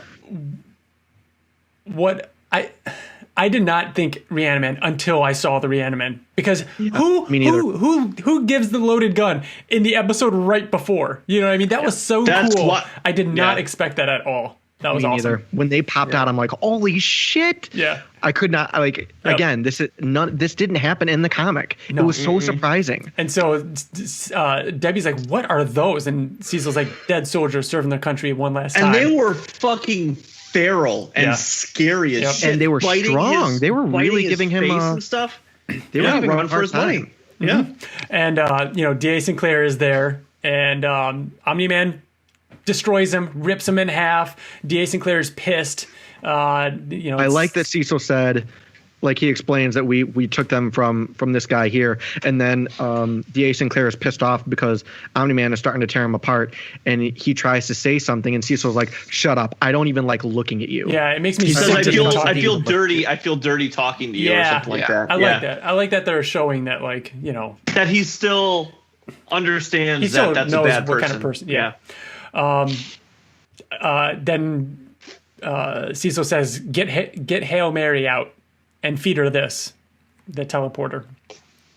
I know what we were like, what is Hail Mary? What is like I wish the I things didn't that know. they kept you knew? This whole episode, I was I didn't waiting for remember. that. I didn't remember it at because all. if you go to Amazon.com and load up the episodes, it's in the teaser. It's like the first thing you see. It's kind of a bummer. I wish they didn't show that. So this whole episode, I was waiting for the kaiju to come back. All right. The Maulers are working on Immortal, and they throw out the line, are you sure we're doing this right? Even Cecil couldn't do it. There you go, everybody. Mm-hmm. Cecil tried to reanimate him, and it didn't work, so they buried him. That's all we needed. Yep. So they get the collar attached to him. But then we go... Which, I'm sorry, don't all you need to do to bring Immortal back is put him back together and he'll eventually come back? The only line in the comics is you got to put them back together. There's no details, and again, that's still just the comic. Exactly. Right. Yeah. It differs. Yeah. Yeah. Nolan's flying along, smacks right into that monster. Nolan says, what are you getting, what does he say? Desperate. You're Didn't I getting fight desperate. this thing already? I beat this thing already. I beat this thing Yeah, already. exactly. And what I like about this is, what was it, episode like 3 or 2 or 3 or something? Or no, it was after they found out. So it was probably like It was episode 3. It was episode 3. They were looking and they were saying, or Cecil was like, after the fight where Nolan beat him the first time, we didn't actually see the fight, but we see the aftermath, and it's like the Gave him a run for his kaiju or money. Hail Mary is on the ground, and he's like, take this thing, because it gave him a run for his money. And Never seen him on the ropes like that before. Yeah, and it could come in handy. Yeah, and Donald is there, Yeah. and it like its tentacle moves, and he's like, ah! and then he's like, I don't know if this thing's dead, and then Cecil says, put it on ice, we might need it later. Yep. Yeah. And Cecil says, yeah, but this time we juiced it up with all the with everything we've got and removed its pain sensors, and it blames you. And in that moment, 2 news chapters arrive, Badass. which is important. Oh my god! Dude, it's all coming together. It I kept know. escalating. It kept getting It just- worse and yes, worse and yes. worse, and I'm gonna throw up. Cecil goes back to the Guardians of the Globe, who are just like standing around, and he's like, you guys are staying there. You're not going to do anything. If this goes south, you guys are our only hope against Omni-Man. And they're like, against Omni-Man? And Rex is like, I think I know what happened to the last hope against Omni-Man. And it shows that blood smear on the wall. Mm-hmm. Yeah. All right, my last page of notes here. Omni-Man is struggling against this monster. Cecil wants to use the teleporter, but we learn that it's burned out by sending in the Hail Mary. And Debbie's like, Eve's with Mark. Call Eve. They call up Eve right when Mark and Eve arrive, which, by the way, Mark showed up back with Eve, and Eve's like, what are you doing? You decided to help, come to your senses? And he's like, no, I'm not here for that. I just want to make sure you don't get hurt. And she's like, give me a she's break. like, you never should have came at all. Yeah. They arrive on the scene. Mark And they're talking. They're talking, and he's like, he said something, and then Says you sound Adam just Eve was like- like, you sound just like and then right then Mark says, Invincible says, Dad, yeah, because he sees Nolan, and then flies in and yep, saves him, because it was about to kill Nolan. yeah, it was up there. It was, He was passed it was out. in a moment. He was Yeah. about to get chomped. So Mark goes to help him as Eve picks up the phone, and he goes up to his dad, saves him, and they have a moment where they see each other. And Mark's kind of like, "Hey, I guess it's about time we had a team up." And the monster like super roars at lighthearted him. and fun and stuff. Yep. And yeah, Cecil calls Eve and says, "You know, you got to leave. Don't help. You need to leave. Go back to the Guardians base." Cecil, oh man. So Mark and Omni-Man are Mark and Nolan are in the monster's mouth, and Debbie's like, "You got to call that thing off. It could kill him." And Cecil's like, "You know that like." Invincible is like happy about this. He's like, it's about time that we do a team up. He's like, father and son, let's do this. He has no idea what's going on. Nope. Love that. Debbie says, you know, you got to call it off. It could kill Mark. And he's like, sorry, Debbie, but right now I can't call off the only thing that I know that could kill both of them because we don't know what side Mark is on. Yeah. Or so Mark is on. Yeah. So I can't call it off. And she's like, you know, this is why I've always hated you. And he says, this is why I hate me too. So dude, Cecil, this was good for you, Cecil's Cecil. Episode? This was Cecil's episode. But it's also kind of Nolan's and robots. I don't know. Good episode either way. Mahler's finished with Immortal, but he's not coming alive. So the one just keeps beating on his chest. Now, at this point, like you said, Bill, it's been ratcheted up so much. We're like, how much more can we get in this episode? Mm-hmm. He's pounding on his chest, and then there's a flashback, and we see of all his previous of his lives. Yeah, we see like this caveman touching this blue sphere, this orb, and then it cuts again to him as Abraham Lincoln with getting in the theater, and then it cuts again to him as an old timey superhero, and then again to Nolan killing him. And it was incredible. It was so good. I did not expect that, man. It was incredible. The Abraham Lincoln thing was very fast. Well, it showed it really, really quickly. And it should be, because even in the comic, like, they don't focus on it. It's just a could it be kind of thing. Perfect. Yeah, I liked it. This was so good, man. Yeah. He wakes up. The Maulers use the control device, because if we didn't say, this device is supposed to control Immortal, and they're like, you're going to destroy Robot and kill the Guardians of the Globe, and the device malfunctions. Immortal rips it off, and he's like, where's Omni-Man? And he just flies off, and the Maulers he is screaming, raging out. He is so pissed. The last thing he remembers is getting killed by Omni-Man, so he's gonna fuck him up. Mm-hmm. It was I loved his waking up. It was so good. Mm-hmm. The Maulers are like, well, he gave us bad schematics. You think? The fight with the kaiju continues. Mark is like, didn't you beat this thing before? And Nolan's like, it's stronger now. Cecil sent it to stop me. And he's like, why would Cecil send it? Mark, there's so much we need to talk about. You don't know. That you don't know. Oh, and in that moment, we see at the Pentagon. They're like, there's another thing on its way, and he's like, I told Eve to stay out of it. It's not Adam Eve. All right, hold on. Yep. So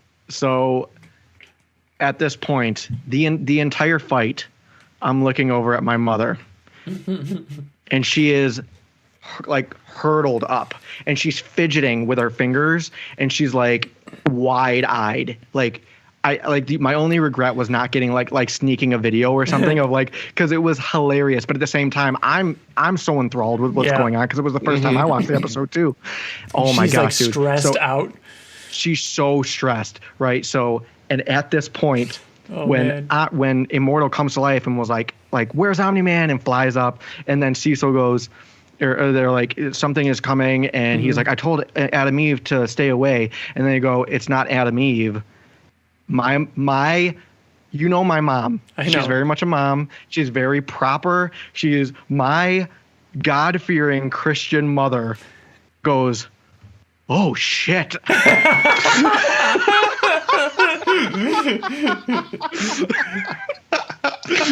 And I just start cracking up. Oh man, so perfect. If you had that on video, can you imagine our compilation of us saying "oh shit" in the trailer, each of us, and then it ending with your mom saying it? Oh my gosh, it was so honestly, we talk about like how we get to share this with other people now, like being able to. I never would have thought my mom would even give it the time of day. No way, I can't believe it. And now here your mom is. she's loving it to this point is I can't believe this. Unreal. I can't believe it. I can't believe it's that either. insane. That's She's so cool. loving it. She's like sick to her stomach. That's amazing. The show, this episode did so many of those moments so well and so climactically. Like, there's something incoming in at Mach 3. It's not Adam Eve. And like the news choppers are here. Like moments that were like they make you like when you're reading a comic book and you're like reading it, it happens. But when you turn a page and you see someone there, it's those moments aren't. It's hard to do. Maybe it's hard to do tension in comics, especially like this. Like this just like. I mean, I've read books, and that's not like tension. You can get it, but not like this. Like this was just. It was just a different level. That's all. Yeah. It was just, yeah. God damn. So yeah. Immortal arrives and they begin to fight, and then there's news coverage, and they're saying there's someone fighting Omni-Man that looks to be the Immortal, and you see. Go ahead. I try to put myself into Nolan's mindset here, where he's dealing with a lot right now. Like he's dealing with a fucking lot, and then all of a sudden, Immortal here is like, what the fuck, dude? Like, you keep throwing all these things, and now this. Yeah. Plus his son is right over there, and he has to tell his son like all this shit, and he's like, "Can everyone just back the fuck up for a minute?" So we see around the world everybody watching this news coverage, which is so cool. The world is watching. Mark needs help, and there's several moments, like, watch it again knowing this if you didn't catch this. Like, there are several moments where he goes to help Mark, and Immortal keeps stopping him from helping Mark, and Mark is stuck having to do this on his own. It was interesting because when this kept happening, I was like, "Ooh, go help Mark." And then I was like, but I kind of hate you, and I'm glad that Immortal's fucking you up. And I was like, ooh, but just go help Mark. And like, I was really torn with where I wanted Omni-Man to be and what I wanted him to do. Yeah. This part, the music building it up, the tensions are high, everything is so big and epic. And as they're going from screenshot to different character watching this on the news feed, and then you get Amanda, who's kind of mad at Rudy, but still grabs his hand. Yeah, dude. Oh my gosh, yeah. And Rudy looks down at her. Yeah. Like a little piece of me like felt like I was gonna tear up for a second. I didn't, but it was there. It was right there. So that was such an amazing part. And Mark is watching his dad fight him, like punch his teeth out, and they have a moment where they collide, and there's this huge shockwave, and Immortal flies at him, and Nolan, in slow motion, punches through his chest, and the world, this is when it shows the world's reaction. They're reacting to Omni-Man with his fist through the Immortal. Punching through. Yep. And it shows William, Amber, it shows the Guardians of the Globe, the Amanda thing, and then Immortal grabs Nolan's head and puts his fingers into his eyes, and they scream, and Immortal takes his other hand and cuts him in half. Omni-Man takes his other hand. Immortal, Omni-Man does. And he cuts him in half. And as his body falls away, Mark is there watching. And he says, "Dad?" And Nolan flies up and says, "Mark, we need to talk." And it goes to black. And there's no fucking after post-credit scene. And it's silent. And again, there's no music, just like the ending of the first episode. We sat there. I sat there the whole time, and I just like decompressed watching the credits, hearing noise. My mom was like, "But there's more after the credits. There's gonna be more after the credits." And I was like, "I don't know. Like, they're probably." I was like, "There probably will be. It's been every episode, and then like there wasn't. I'm like, man. holy shit. That's a statement. Yeah. First episode without a after credit scene. Yeah, loved it. Amazing. It was so good. Incredible. Man. It was perfect. It was goddamn, like the fact that this show was able to totally create this conflict and surprise me. Like how is it doing? The whole show I've loved, because I feel like I know what's going to happen, but I still really enjoy it because it's Invincible and I love it. This episode shocked me. Yeah. Like I've never been shocked before. It felt like reading the comic book for the first time again, and it felt amazing. Oh my God, so good. So fucking good. So good. Yeah, it was great. Want to touch on some predictions for next episode? What do we think? Well, first, I already said what my favorite scene was, and it was because we always forget this every single episode. We forget our favorite scene, which was William. Like I said, the tension was at its highest. The William scene with Nolan. Obviously, there's a whole bunch of amazing scenes in this episode, but that one sticks out to me. Yeah. Phil, you and I share it. I think the reason why it sticks out to me too was because William is human, and I can relate to him more, and I felt nervous in that moment because he's human. Nolan's J.K. Simmons, guys. Can we talk about? Oh my God! Can we talk about how he can be next week? How he can be like the dad that I've always wanted, like a humble, like super awesome, super nice dad. Wanted. No, I'm just saying, like he could play that role. Yeah, and then be as terrifying as he was talking to William. He doesn't care about William. He didn't care who he was, that Mark had any kind of affection for this guy. Like, man, yeah, that was good. But honestly, the tension that was building with Cecil being able to juggle all of these balls and have a plan in place for everything was really impressive for me. So I really loved Cecil in this and everything that he was doing in it. I don't know if I can narrow it down to one particular scene, but mine has to be Rudy and his talk with himself and tearing up and that speech, and like it happens in the comics. I feel like I'm tearing up now. It's weird. It happens in the comics, but I don't remember him saying in the comics that, you know, you can go back and we can save the world together. It's that line. Yeah. Yeah, it's good.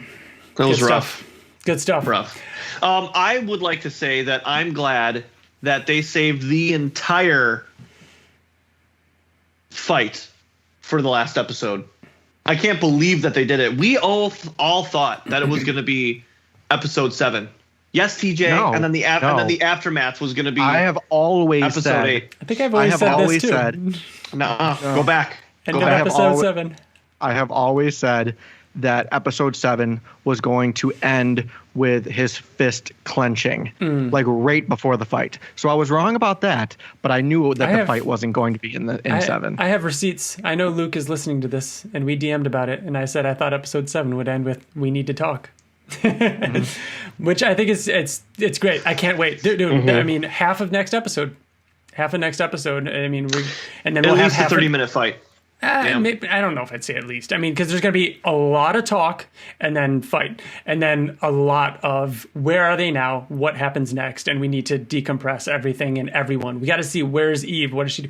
Guys, we didn't see Eve after she talked to Cecil. I don't think she went back. And that's making me really nervous.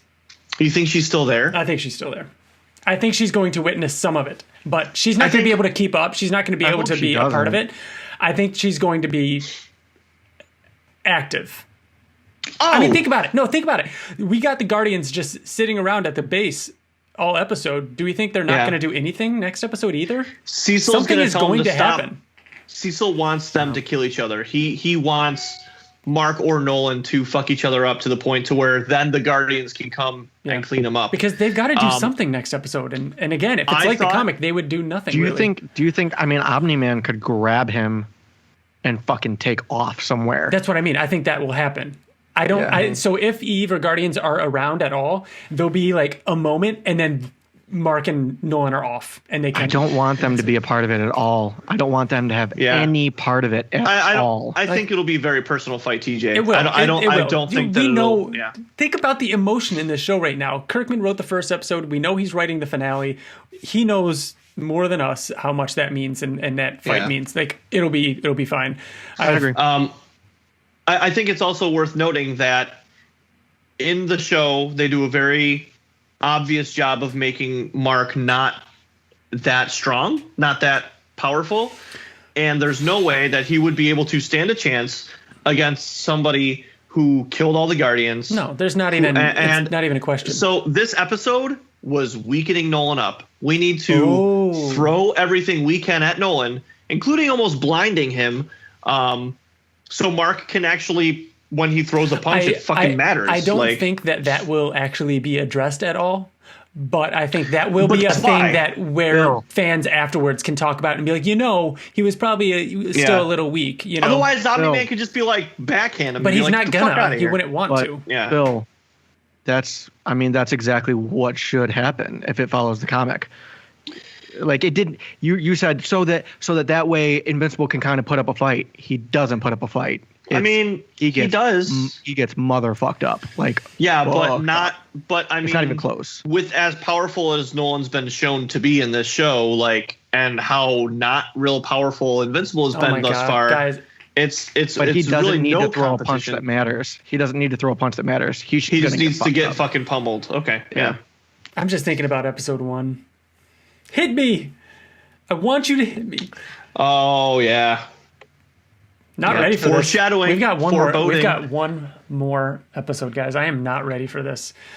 Directed by Robert Kirkman himself. Written. Yeah. I don't know if he directed it, but definitely wrote it. Maybe it was just written.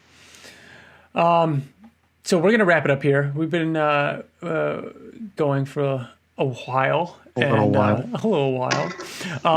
So thank you all for listening. Remember, let us know. I mean, we're seeing Twitter blow up a little bit right now. Everybody's watching episode 7. They're all experiencing what we just talked about. Let us know what you thought of it. We'll read them next week.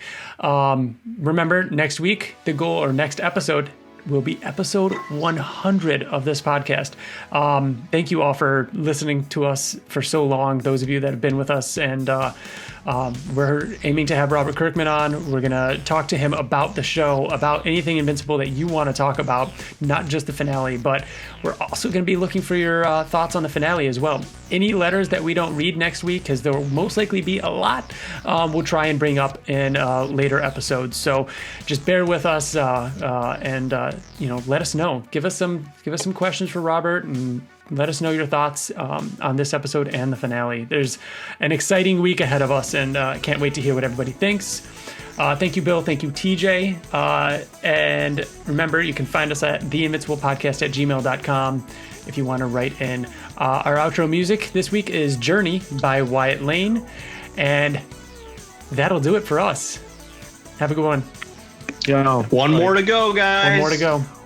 We're done after next week. This is everything we've it's like we're about to fucking watch the last episode of fucking Invincible. Sorry to drag this on, but I feel like it's a big deal. It is a huge deal. I mean, I can't believe that we got to episode 50 of this podcast with the final issue of Invincible, and here we are about to do episode 100 of this podcast with the final episode of this show that we've been thinking about for 3 years now.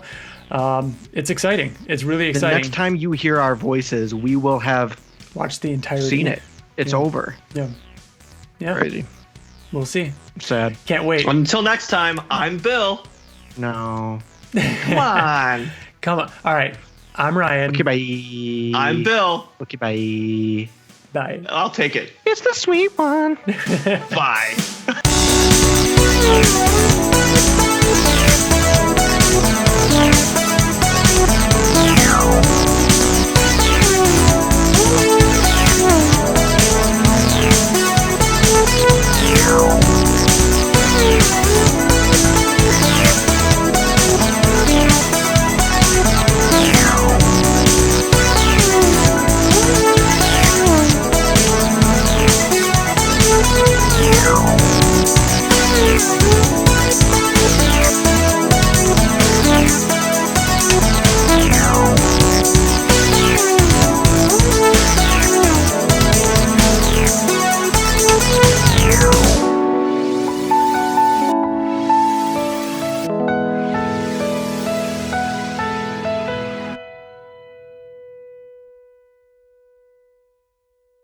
Hey, Liz. Yeah. So all this time Ryan wasn't recording. Yep. Sorry, Liz. Yeah.